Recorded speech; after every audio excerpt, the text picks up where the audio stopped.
آخرت د پورونه لومبی پوړی ده او نبی کریم صلی الله علیه وسلم فرمایی چې دا قبر چې دی یا خو روضة من ریاض الجنه د جنت د باغچو باغچه ده و اما حفرة من حفر النیران او یا د اورونو د کندو نه د اور یو کنده ده. دا د حضور پاک مبارک وینا ده. ډېر خلک په دې سوچ کې دي او په دې فکر کې دي چېرې د قبر د عذاب دا به څنګه وي.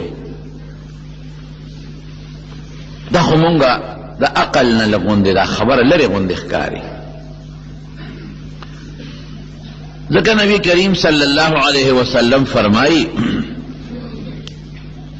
اذا اقبر المیت اتاه ملکان، چې کله مړی قبر کې کېښودلی شي نو دوه فرشتې وله راشي.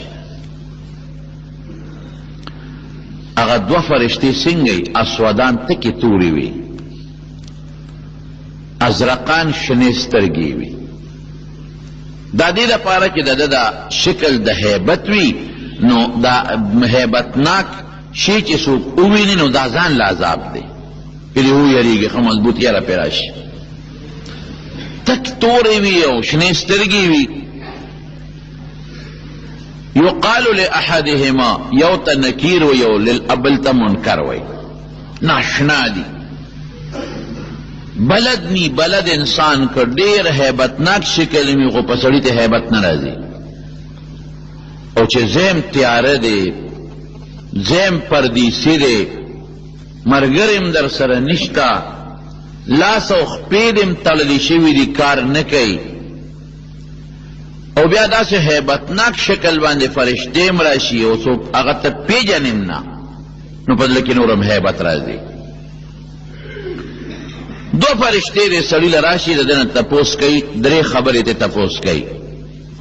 یو دا چې ستا رب څوک دی، من ربک.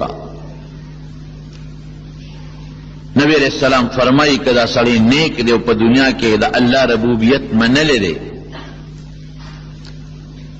نو دی به وایي چې ربی الله، زما رب الله دی. که لږ ډېر نیک و د الله صفت به مو کی، ربی الله الذي خلق السماوات والارض، هغه ذات زما رب دی چې هغه ته الله وي او د اسمانونو او ځمکې پیدا کړي دي، نهرونه یې پکې پیدا کړي دي، غرونه یې پیدا کړي دي. د الله د صفتونه به وکړي.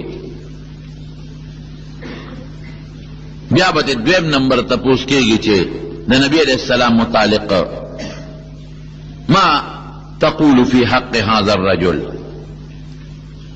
حضور پاک مبارک به ورته روزه مبارکه ښکاره کي، یا د هغه شکل به ورته فوټو یا تصویر یا مثالی شکل به ورته ښکاره کي. یا بعض علماء وایي چې دته خو پته ده چې دا کم انسان تپوس مانه قبر کې کېږي، نو تعمیه په سوال کې خلک پوره ښکاروال هم بعضې وخت کې نه کوي. هغه سړی چې تا ته پته وه چې د هغه متعلق به مانه قبر کې سوال کېږي، د هغه حق کې څه وی، هغه څوک دی؟ نیک سړی دی، نو دی به وایي هو محمد صلی الله علیه وسلم.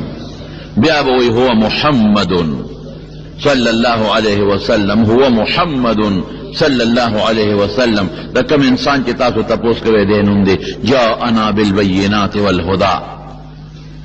مونږ له د خدای پاک آیاتونه یا معجزې راوړلې دي، یا ښکاره دین یې راته راوړلی دی، ښکاره د خدای نښې مونږ ته ښودلې دي او هدایت یې راته ښودلی دی، نو مونږ هغه اتباع وکړه، ورپسې روان شوي. تپوس به کېږي چې دین دې څو، د کوم دین لاندې تا ژوند تېر کړی دی. یهودیانو خپل دین دی، د یهودیت متعلق ژوند تېروي. عیسایان د خپل دین مطابق د هغې خپل دین دی. او دارنګې د مکې مشرکان یا دې زمانه کې چې کوم هندوان دي، بت مت والا دي، د هغې خپل دین دی. زمونږ څه دین دی؟ تا دنیا کې چې ژوند تېرو، د ژوند د تېرولو چې کم طرز دی، طرز زندگی د انسان د ژوند د تېرولو چې په دنیا کې د ژوند په کم انداز چلی، هغه انداز دی څو. نو الحمدلله مونږ خو چې دنیا کې ژوند تېرو، نو مونږ د الله د منشا مطابق تېرو. مونږ چې کومه دایره کې دننه روان یو هغه دایرې لپاره مونږ ته الله یو نوم ښودلی دی، هغې ته اسلام وایي. دی وایي دین زما اسلام.